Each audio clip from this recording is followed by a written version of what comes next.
الحمد لله رب العالمين والصلاة والسلام على رسوله الكريم محمد أشرف الأنبياء وأفضل المرسلين وعلى آله وأصحابه وأزواجه وذرياته وأهل بيته ومن تبعهم بإحسان إلى يوم الدين وبعد.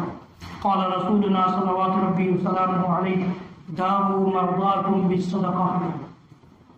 حضرات گرامی، اسلامی ماؤں اور بہنوں، اس سے پہلے صدقہ کے سلسلے میں گفتگو ہوئی تھی. صدقہ اللہ تعالیٰ کے غضب کو اور غصے کو ٹھنڈا کر دیتا ہے. اللہ تعالیٰ کے غضب اور غصے کو ٹھنڈا کر دیتا ہے. اللہ کے نبی صلی اللہ علیہ وسلم نے فرمایا. صدقہ کو اللہ کے نبی صلی اللہ علیہ وسلم نے برہان اور دلیل بتایا. صدقہ کو اللہ کے نبی صلی اللہ علیہ وسلم نے روشنی بتایا. ایک حدیث یہ بھی ہے جو میں نے ابھی پڑھی ہے کہ اپنے بیماروں کا علاج صدقہ کر کے کرو. دعوا مرضاکم بالصدقہ. اس حدیث کو یا اس کے متعلق گفتگو میں نے اس لیے کیا ہے کہ سعودی عرب کے بہت سارے عربی اخباروں میں اور خاص طور سے میں نے جو رپورٹ پڑھی ہے وہ ایک پیپر نکلتا ہے الاقتصادیہ. اقتصاد کا مطلب ہوتا ہے اکنامکس، اپنے اکنامکس ٹائمز وغیرہ نکلتے ہیں. اسی طرح سے وہاں الاقتصادیہ، چونکہ صدقہ کا تعلق اکنامکس سے ہے، مال سے ہے، اس لیے اس کو اقتصادیہ والوں نے شائع کیا. وہ ہوا یہ کہ ایک خاتون بوڑھی تھی اور انہیں بلڈ کینسر ہو گیا. ان کے بچوں نے ان کے لیے خدامہ منگوایا انڈونیشیا سے. جو لوگ گلف میں رہتے ہیں وہ جانتے ہیں کہ انڈونیشی خدامہ وہاں بہت کام کرتی ہیں گھروں میں. تو ان کے لیے اسپیشل ان کے دیکھ بھال کے لیے، ان کی نگرانی کے لیے ایک انڈونیشی خاتون کو بلایا گیا. خاتون آئی اور ان کی خدمت کرتی اور باقی اوقات میں وہ اپنا چپ چاپ بالکل اداس بیٹھی رہتی. جو وہ بوڑھی خاتون تھی انہوں نے محسوس کر لیا کہ اس کو کسی چیز کا غم لگا. کیوں اداس رہتی ہے، کیا پریشانی ہے اس کی؟ تو ایک مرتبہ بیٹھایا کہ تم روتی بھی رہتی ہو، اداس بھی رہتی ہو، وجہ کیا ہے؟ تاکہ دیکھیے میری خواہش تو بہت تھی سعودی عرب آنے کی اور یہاں سے اپنی مالی حالت کو درست کرنے کی اور اسی طرح سے عمرہ اور مسجد نبوی کی زیارت کرنے کی خواہش میری دلی تھی. بہت دنوں سے میں نے پاسپورٹ وغیرہ ایجنٹ کے پاس جمع کر رکھا تھا، لیکن اتفاق سے اسی دوران میری شادی ہو گئی اور شادی کے بعد اللہ تعالیٰ نے ابھی 10 دنوں پہلے مجھے ایک بیٹا دیا اور اسی بیٹا ہونے کے بعد ہی یہ ایجنٹ کاغذ لے کر پہنچ گیا کہ تمہارا ویزا آ چکا ہے اور 10 دن کے بعد تم کو جانا ہے. میں یہاں آ گئی. تو اب اس بیٹے کی یاد میں جب موقع ملتا ہے رونے لگتی ہوں، اداس ہو جاتی ہوں.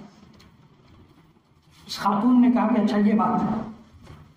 اس نے جو بھی اس کی سیلری مقرر کی تھی، 2 سال کا ایگریمنٹ تھا، وہ گئی اور اپنا تجوری کھول کر کے 2 سال کی منتھلی سیلری جو اس کی بن رہی تھی اتنا لا کر کے اس کو دیا اور کہا کہ دیکھو میں تمہاری یہ سیلری دے دیتی ہوں اور تمہارے لیے ابھی ٹکٹ بک کراتی ہوں. تم جاؤ 2 سال تک اس بچے کو دودھ پلانا اور اس کے بعد پھر تم ہم کو فون کرنا، میں تمہارا ٹکٹ بنوا دوں گی. دیا یہ ہو گیا. اس نے کہا کہ یہ اللہ تعالیٰ، اس خاتون نے، بوڑھی خاتون نے سوچا کہ اللہ تعالیٰ کو خوش کرنے کا ایک اچھا موقع ہے.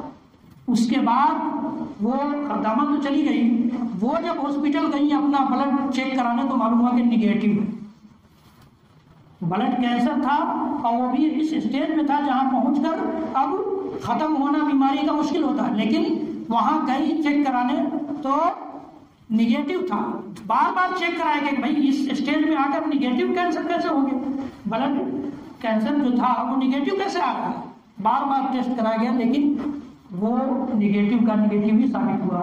بعد میں پتہ چلا کہ انہوں نے یہ صدقہ کیا ہے جس کے سلسلے میں اللہ کے نبی صلی اللہ علیہ وسلم نے فرمایا ہے کہ اپنے بیماروں کا علاج صدقہ سے کیا کرو. صدقہ میں یہ برکت اللہ تعالیٰ نے رکھی، صدقہ میں یہ برکت اللہ تعالیٰ نے رکھی. ابھی میں خطبے سے آنے سے پہلے میراج بھائی نے کہا کہ میرے بھانجا بہت سخت بیمار ہے، ان کے لیے دعا کیجیے گا. اتفاق یہ تھا اور یہ رپورٹ بھی میرے ذہن میں تھی تو میں نے کہا کہ یہ آپ کو شیئر کیا جائے. بہت سے لوگ بیماروں کے لیے دعا کرنے کی درخواست کرتے ہیں.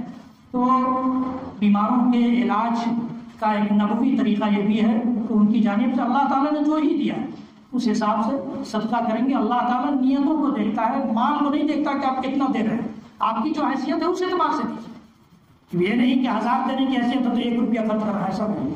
اللہ تعالیٰ جانتا ہے، انسان نہیں جانتا کوئی۔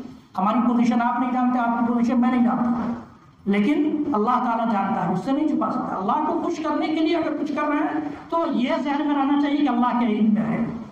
تو اللہ کے نبی صلی اللہ علیہ وسلم کی اس حدیث پر یقین کر کے اگر ہم اپنے بیماروں کا علاج کریں تو انشاءاللہ ہمارے بیماروں کو شفا ملے گی۔ رب العالمین ہم سب کو کہنے سننے سے زیادہ عمل کی توفیق بخشے۔